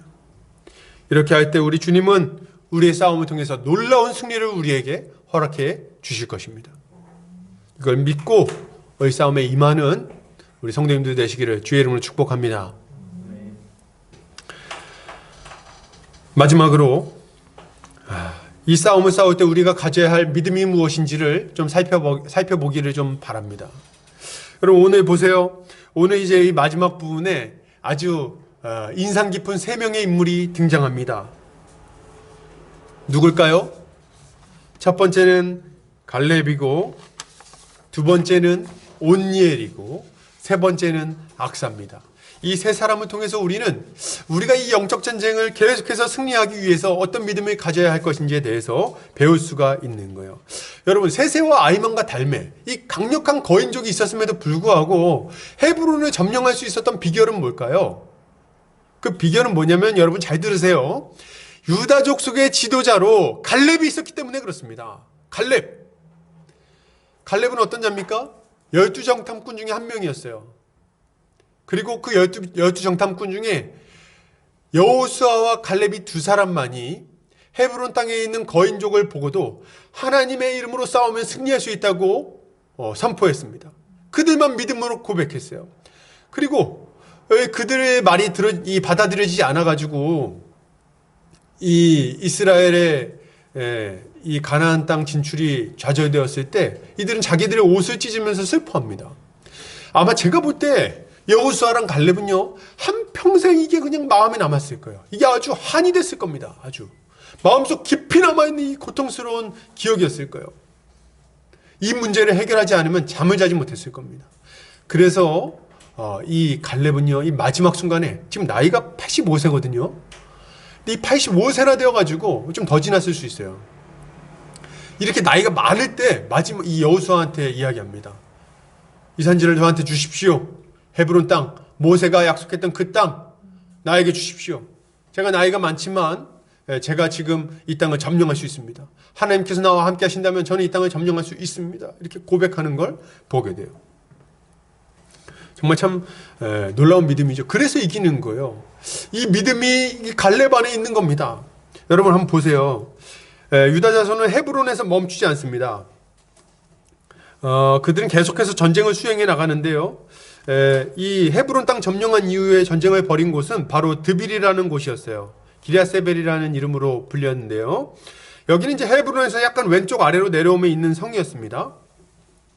여기에 도착했을 때 우리에게 매우 익숙한 인물 이제 갈렙이 등장해가지고 재밌는 제안을 하죠. 뭡니까? 기랴세벨을 점령하는 자에게는 내 딸 악사를 아내로 주겠다. 약간 무슨 동화책에 나오는 얘기 같지 않습니까? 그래서 저 사악한 용을 물리치는 자에게는 공주를 이렇게 주겠다 했던 그 왕처럼 뭐 이렇게 얘기를 하는 거예요. 그랬더니 이제 이 싸움이 이제 전쟁이 벌어져가지고 온니엘이 거기 점령하게 되는데요. 어떤 분들은 뭐 이 본문 보면서 엉뚱한 데 관심 갖는 분들이 있어요. 뭐 왜 딸을 상품으로 거는가? 그렇죠? 악사의 인권은 어디 있는가? 악사 의견은 왜 무시되는가? 뭐 이런 얘기 하시는 분들이 있더라고요. 없는 줄 알았는데 있더라고요. 거기에 관심을 갖는 사람이 있어요. 그래서 저는 참 답답하기 짝이 없어요. 아니 생각을 해보세요. 지금 여기 본문에서 악사가 누구랑 결혼하는지가 중요합니까? 지금 거기에 관심이 가요, 지금? 악사가 누구랑 사랑을 했는지가 중요합니까, 지금? 거기에 관심 가는데 굉장히 좀 저는 약간 이해가 안 되고, 뭐 어쨌든 그게 좀 중요하다고 말씀하신다고 해도, 이때 당시에 그 문화적 배경으로 볼 때 부모가, 특히 아버지가 딸의 결혼 상대를 고르는 것은요, 아주 일반적인 일이었어요. 아주 자연스러운 일이었습니다. 이게 이게 부모의 책임이었어요. 또 지금 갈렙이 이 악사를 팔아넘긴 게 아니잖아요. 세세와 아이만과 달메랑 결혼시킨다 그랬으면 문제가 됐겠죠. 근데 이제 그게 아니라 이 가나안 족속을 물리치고 자신의 기업을 쟁취하는 아주 믿음의 사람, 그런 영웅적인 인물에게 이제 그런 인물과 결혼하게 하겠다는 거니까 뭐 이걸 뭐 나쁘게 볼 이유는 없지 않습니까? 아무튼 지금 갈렙의 모습은 이제 그가 가지고 있는 믿음을 아주 잘 보여주고 있어요. 그는 전쟁을 멈추지 않습니다. 헤브론 땅을 점령했지만 하나님이 약속하신 기업을 완전히 다 자신의 것으로 삼기까지, 그것을 다 차지하기까지 전쟁을 멈추지 않고 끝까지 그걸 완성시키겠다, 완수하겠다는 의지를 지금 보여주고 있는 거예요. 자기는 나이가 많아서 직접 뛰어서 싸울 수 없으니까 어떻게 합니까? 자, 누구든지 가가지고 이 성을 점령해라. 그럼 내 딸 악사를 주겠다. 내 후계자로 삼을 거야. 이렇게 지금 얘기하고 있는 거예요. 그러니까 이 열정이 보이십니까, 지금? 이 갈렙의 열정, 갈렙의 그 뜨거운 마음, 그 흔들리지 않는 굳건한 믿음, 이걸 우리가 좀 볼 수 있는 거예요. 아까 제가 말씀드렸던 본문 여호수아 14장 12절, 그날에 여호와께서 말씀하신 이 산지를 지금 내게 주소서. 당신도 그날에 들으셨거니와 그곳에는 아낙 사람이 있고 그 성읍들은 크고 견고할지라도 여호와께서 나와 함께 하시면 내가 여호와께서 말씀하신 대로 그들을 쫓아내리이다 하니. 갈렙은 말이죠, 헤브론 땅에 있는 강대한 이 세세와 아이만과 달메를 점령할 것이라고 선포하고 있습니다. 그리고 거기에서 만족하지 않고 여기 뭐라 그래요? 그 성읍들은 크고 견고할지라도 이렇게 얘기하잖아요. 그러니까 그 주변에 있는 모든 강대한 가나안 성읍들을 다 점령할 거라고 지금 선포하고 있는 거예요. 그리고 그 믿음이 지금 이 기랴세벨을 점령하려고 하는 갈렙의 모습에서 드러나고 있는 거죠. 갈렙은 평온한 땅을 요구하지 않았어요. 그냥 안전하게 안온한 말년을 원하지 않았습니다. 거인족의 산지를 요구했고요. 85세나 되었으면서도 그 땅을 얻을 것이라는 믿음이 약해지지 않았어요.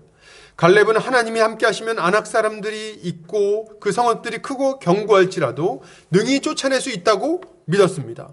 실제로 그는 이 믿음으로 헤브론을 점령했어요. 그리고 이제 동일한 믿음으로 기럇세벨을 점령하고자 하는 거죠. 여러분, 우리는 갈렙의 믿음을 좀 가져야 되겠습니다. 여러분, 하나님이 함께 하시면 반드시 승리할 것임을 믿고 끝까지 전쟁에 뛰어들어야 되겠어요. 우리에게 주어진 영적 싸움을 마치기까지 믿음을 가지고 끝까지 싸우겠다고 결단하시기 바랍니다. 이게 우리가 가져야 되는 모습이에요. 우리의 어떠함을 생각하지 않으시기 바랍니다. 내가 지금 나이가 80이 넘었는데, 여기 갈렙은 85세거든요. 85세. 지금 뭐 내가 70이 넘었는데 이제 와서 뭘 하는가? 85세. 이 중에 85세 넘는 분 계십니까? 없으시면 말을 마세요. 이제 해봐야 되겠어. 이제 싸워야 돼. 응? 이 영적 전쟁 이제 싸워야 되는데 핑계댈 게 너무 많아요. 저는 연약해서요, 부족해서요. 그만하세요 지금. 응?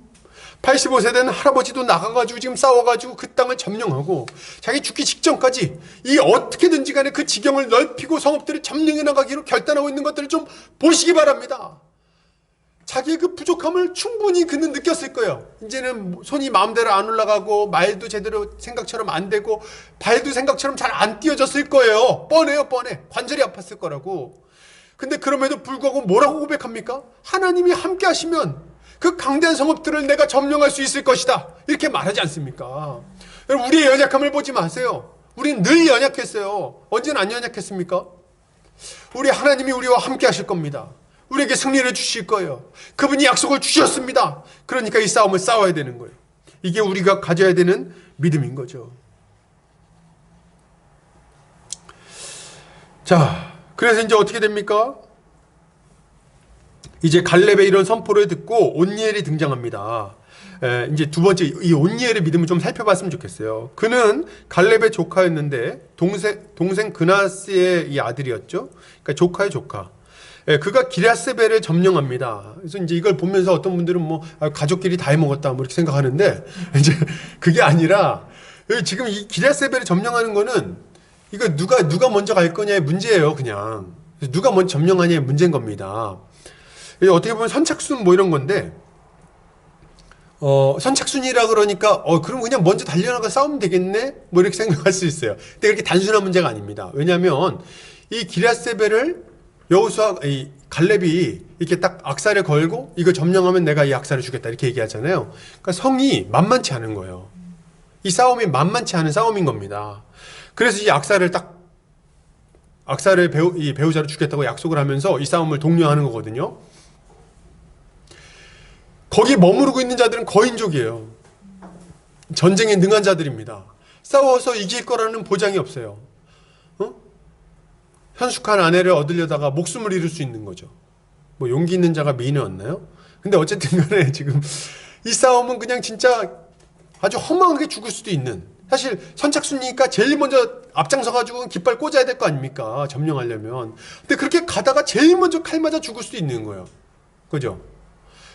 이 성벽을 점령할 때 제일 위험한 사람은 누구냐면 사다리 걸치고 제일 먼저 올라가는 사람이 제일 위험해요. 올라갈 때 제일 위에서 제일 먼저 칼 맞을 수 있거든요. 막 난전을 벌이다가 이제 그 중에 10명이 막 사다리 걸쳤는데 그 중에 한 명이 올라가고 막 이런 거예요. 그러니까 아주 치열한 전쟁이 예상되는 겁니다.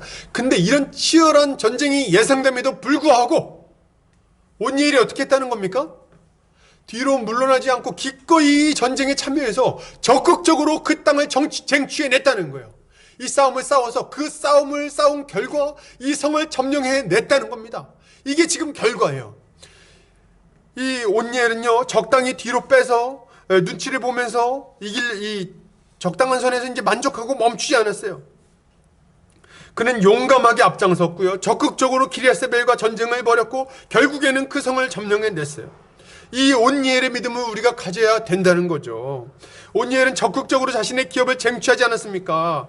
하나님의 함께하심을 믿고 믿음으로 이 싸움에 뛰어들었어요. 그는 다른 사람들 눈치나 보면서 적당히 구색이나 맞추면서 뒤로 좀 물러나 있지 않았다는 거예요. 남들만큼만 하려고 하지도 않았어요. 남들만큼만 하려고 그랬으면 뒤로 물러나 있었겠죠. 그래서 한 3-4번째 서 있다가 이제 갔겠지. 안 그랬다 이거지. 그는 지금 뛰어들지 않으면 결코 성을 얻지 못할 거라고 생각하고 악사를 아내로 얻지 못할 거라고 생각하고 아주 적극적으로 전쟁을 벌인 거예요. 우리 주님이 우리에게도 이렇게 말씀하십니다. 마태복음 11장 12절. 세례 요한의 때부터 지금까지 천국은 침노를 당하느니 침노하는 자는 빼앗느니라. 이게 무슨 말입니까? 천국을 뭐처럼 표현해요? 마치 우리가 침공해가지고 점령해야 될 어떤 지역처럼 이야기하고 있어요. 우리가 천국에 들어가기 위해서 어떤 자세와 태도를 가져야 되겠는가? 마치 전쟁을 벌여서 이 성을 점령하는 것처럼 아주 적극적으로 뛰어들어야 된다는 이야기를 하고 있는 거예요. 이 싸움을 싸워야 된다.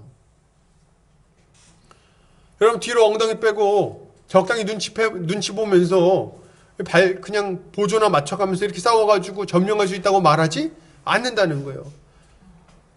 침공하듯이 그 산지를 쟁취하듯이 아주 적극적으로 뛰어들어야 하는 거예요. 아주 그냥 발버둥을 치면서. 여러분 우리는 이런 모습을 가져야 됩니다. 영적 전쟁을 벌여야 돼요. 적극적으로 믿음의 경주를 해야 되겠습니다. 우리의 삶이 좀 바뀌기를 원하십니까? 그러면 최선을 다해서 노력하시기 바랍니다. 적극적으로 뛰어드세요. 적당히 하면서 뭔가 바뀔 거라고 생각하지 마세요. 하나님의 뜻이 우리 삶 가운데 온전히 이루어지도록, 그래서 우리의 삶에 하나님 나라의 복이 충만할 수 있도록 아주 적극적으로 최선의 노력을 다해야 하는 것입니다. 마지막으로 악사의 믿음을 좀 살펴볼 텐데요. 여러분 온니엘과 결혼한 악사는 이제 어쨌든 이제 점령했어요. 그리고 이제 온니엘과 악사가 결혼을 했는데요. 이 악사가 이제 이 어디입니까? 기럇세벨로 이제 시집을 가는 거잖아요. 거기 점령했으니까 거기로 갑니다. 근데 출가할 때 자기 아버지에게 이제 샘물을 요구하는 이런 일이 있습니다. 먼저 이제 자기 남편에게 아버지에게 밭을 구하자고 말하죠. 이제 우리 이제 가니까 아버지에게 밭을 좀 구합시다. 이제 여기서 이제 밭은 목초지로 이렇게 해석할 수 있어요. 목초지. 그래서 목초지를 얻어가지고 거기서 이제 좀 농사도 짓고 뭐 이렇게 잘 해보려고 생각을 했던 것 같아요. 그래서 이제 뭡니까? 아버지에게 나귀에서 내려와가지고 이제 아버지에게 샘물을 요구하죠. 샘물을 좀 주십시오. 이렇게 말해요. 근데 밭을 달라 그래놓고서 왜 샘물을 요구하는가 할 때 이제 샘물을 통해서 그 지역이 이렇게 비옥한 땅이 되니까 그 샘물을 요청을 하는 거예요. 혹자는 이런 악사의 모습을 좀 이렇게 좀 욕심꾸러기처럼 이렇게 보기도 합니다. 이 악사에 대한 해석이 좀 분분해요. 악사에 대한 해석이. 그래서 어떤 분들은 이제 칼빈 같은 분들은 뭐라고 말했냐면 이 악사에 대해서 분에 넘치는 욕심을 가지고 있으며 뻔뻔한 허영심이 가득한 여인, 이렇게 혹평을 했어요. 그래서 악사는 아주 뻔뻔하게 짝이 없다, 아주 욕심꾸러기다, 뭐 이렇게 막 비난을 한 거예요. 좀 재밌는 평가라고 저는 생각합니다. 근데 이제 이 매튜 엘리 목사님은 이렇게 또 해석했어요. 남편인 온니엘처럼 매우 적극적이고 담대한 여인이다. 이렇게 이제 해석이 굉장히 갈라지죠. 근데 저는 이 본문을 볼 때 이 악사의 모습을 나쁘게 해석할 수 없다고 생각합니다. 왜냐하면 오늘 본문 전체에 흐르는 기조가 뭐예요? 적극적으로 뛰어들고 쟁취하는 모습이 계속해서 등장합니다. 싸우고 쟁취하고 얻어내고 적극적으로 이 싸움을 해나가라는 이야기가 계속 나오고 있어요. 갈렙도 이 산지를 내게 달라고 얘기했고요. 당당하게 요청했어요. 그리고 온니엘도 이 기럇세벨을 점령하고 온니엘을 누굽니까? 악사를 쟁취합니다. 그리고 지금 이 본문에 나와 있는 이 이야기, 이 에피소드는요, 여기만 나오는 게 아니라 여호수아에도 똑같은 본문이 똑같이 나와요. 근데 이 여호수아 본문은 뭐냐면 하나님께서 은혜를 베풀어 주셔서 가나안 땅을 아주 힘있게 점령해 나가는 문맥 안에서 이 본문이 등장합니다. 그러니까 부정적으로 해석할 만한 요소가 없다는 거예요. 그래서 이 본문에 나오는 악사는요, 아주 적극적으로 하나님의 복을 구하고 하나님께서 주신 기업을 번성하게 할 뿐만 아니라 그것을 힘있게 지켜내기를 원하는 마음으로 그 셈을 요구한 믿음의 여인이라고 볼 수 있는 거죠. 잠언은 이렇게 말합니다. 잠언 14장 1절. 지혜로운 여인은 자기 집을 세우되 미련한 여인은 자기 손으로 그것을 허느니라. 이게 무슨 말입니까? 지금 이 악사가 지혜로운 여인 같은 사람이라는 거죠. 갈렙은 악사가 요구하는 것보다 더욱 풍성하게 윗셈과 아랫셈을 모두 허락해 줍니다. 선물로 줘요. 그러면 악사는 어떤 믿음을 좀 가지고 있다고 볼 수 있겠는가? 좀 볼 때 악사는 자신이 가게 될 기럇세벨 땅에 잘 정착하기를 바라고 있는 겁니다. 그걸 소망하고 있어요. 그녀에게 기럇세벨은 하나님이 주신 영원한 기업입니다. 그녀는 하나님의 기업을 잘 지키고 그 기업을 풍성히 누리며 자신의 가족들과 함께 거기에 잘 정착하여 살기를 원했어요. 자신의 가정과 후손들이 그곳에 잘 자리 잡고 계속해서 복을 누리도록 하기 위해서 그녀는 지금 샘물을 요구하고 있는 것입니다. 여러분, 우리는 이 악사의 믿음을 가져야 되겠습니다. 믿음으로 영적 전쟁을 벌여서 쟁취한 삶의 영역이 있습니까? 여러분, 그러면요, 양보하지 마세요. 한 번 얻었으면 뒤로 물러나지 마세요. 그것을 적극적으로 지켜내고 그것을 풍성하게 누리시기 바랍니다. 아주 힘들게 싸워서 얻어낸 것을요, 무슨 헌신작처럼 여기는 사람들이 있어요. 별것 아닌 것처럼 여기는 사람들이 있어요. 치열하게 싸워가지고 어떤 죄된 습관을 좀 없앴습니까? 예, 그러면 양보하지 마세요. 뒤로 물러나지 말고 그 지역을 지켜내야 되는 거예요. 여러분, 가정에 좀 평안이 좀 찾아왔습니까? 다시는 똑같은 문제 때문에 가정이 어려움을 겪지 않도록 지켜내세요. 이 싸움을 싸워내야 됩니다. 그리고 하나님께서 허락하신 이 가정 안에서 계속해서 하나님 나라의 복을 누릴 수 있도록 은혜를 구하고 하나님께 간절히 요청하시기 바랍니다. 은혜를 구하세요. 그 하나님이 주신 그 가정 안에서 복이 풍성하게 넘칠 수 있도록. 이게 우리가 가져야 되는 모습 아닙니까? 하나님께서 우리에게 주신 복인데 왜 이렇게 그냥 가볍게 여깁니까? 별것 아닌 것처럼. 왜 뒤로 밀어놓냐는 거예요. 여러분, 교회를 좀 이렇게 건강하게 세웠습니까? 좀 교회가 좀 좋아지고 있습니까? 여러분, 좋아요. 그러면요, 교회를 악한 것들로부터 지키고 하나님 나라의 풍성한 복을 계속해서 누리는 공동체가 되도록 적극적으로 돌보시기 바랍니다. 더 교회가 힘있게 세워지도록, 더 부흥하도록. 이 모든 것을 위해서 우리는 기도해야 되겠습니다. 우리 주님이 이렇게 기도하는 자들에게 약속하세요. 누가복음 11장 9절에서 13절입니다.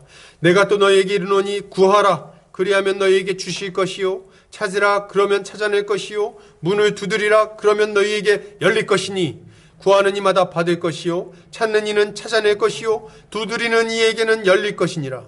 너희 중에 아버지 된 자로서 누가 아들이 생선을 달라 하는데 생선 대신에 뱀을 주며 알을 달라 하는데 정갈을 주겠느냐.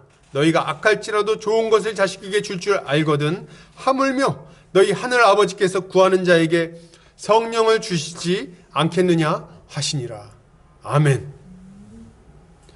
여러분, 이것을 믿고 기도하시기 바랍니다. 우리 주님이 반드시 응답하실 거예요. 결론을 드립니다. 사랑하는 성도님들, 주께서 우리 삶의 모든 지경을 기업으로 주실 것을 믿으시기 바랍니다. 믿음으로 거룩한 싸움을 싸워야 되겠어요. 모든 악한 영적 세력들이 완전히 무너지고 하나님의 나라가 우리의 삶 가운데 온전히 이루어질 때까지 우리는 계속해서 이 싸움을 싸워야 되겠습니다. 적당히 하고 멈추지 않으시기를 바랍니다. 포기하지 맙시다. 우리가 믿음으로 끝까지 영적 전쟁에 뛰어들 때 주님은 우리의 인생 가운데 놀라운 승리와 회복의 역사를 허락해 주실 것입니다. 이것을 믿고 한 주간 치열하게 영적 전쟁을 벌이는 성도님들 되시기를 주의 이름으로 축복합니다. 같이 한번 기도하겠습니다. 사랑과 은혜가 많으신 하나님 아버지, 감사합니다. 오늘 사랑하는 우리 보금자리 교회 형제매들과 함께 말씀을 나눴습니다. 주님, 우리 앞에 치열한 영적 전쟁이 놓여져 있음을 우리가 보게 됩니다. 우리 삶에 찾아오는 이 영적 전쟁을 우리가 회피하지 아니하게 하시고 적극적으로 뛰어들어 이 영적 싸움을 싸워나가게 하여 주시옵소서. 그리하여 우리 주님이 약속하신 것들을 쟁취해내고 이 악한 것들을 물리치며 하나님 나라의 복을 우리가 누리게 하여 주시옵소서. 주께서 우리의 기도 가운데, 우리의 싸움 가운데 선하게 역사해 주실 것을 믿습니다. 우리에게 계속해서 승리를 주실 것을 믿사오며 이 모든 말씀 거룩하신 우리 주 예수 그리스도 이름 받들어 기도 올려드립니다. 아멘. 찬송가 50장 1절 찬송하면서 헌금하는 시간 갖겠습니다.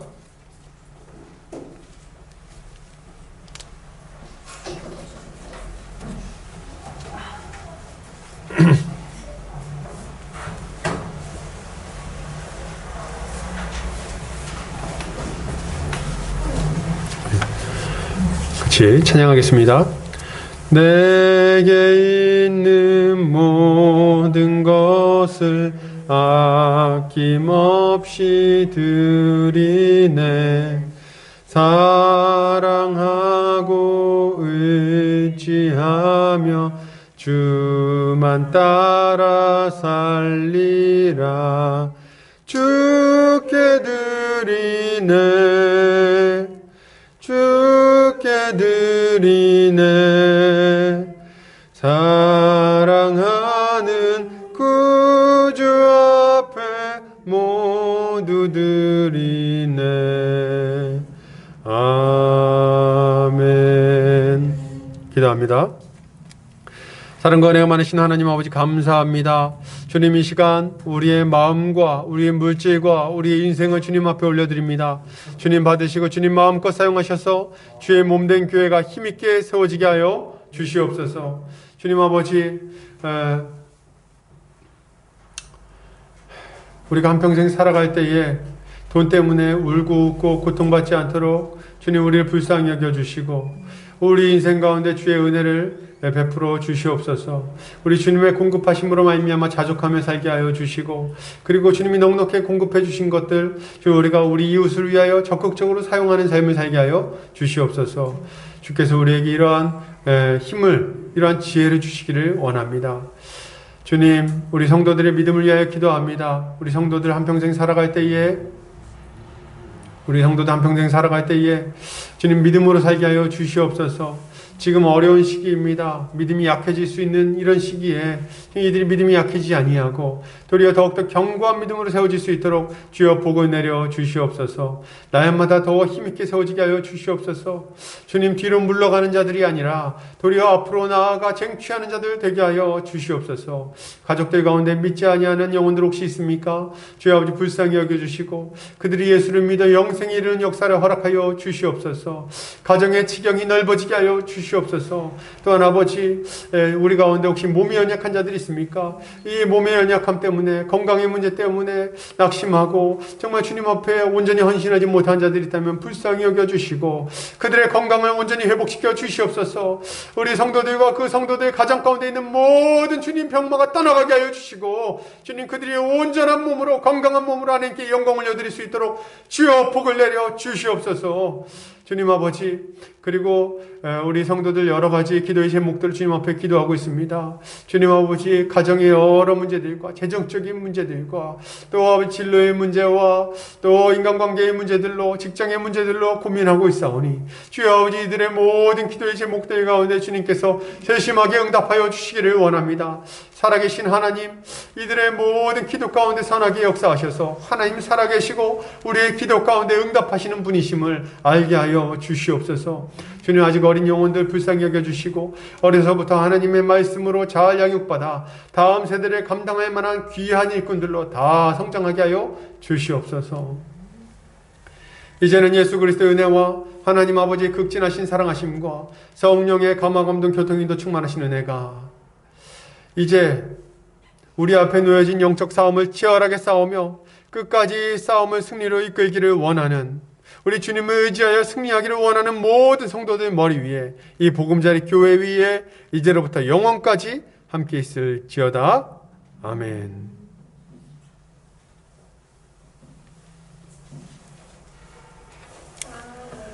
예배를 마쳤습니다.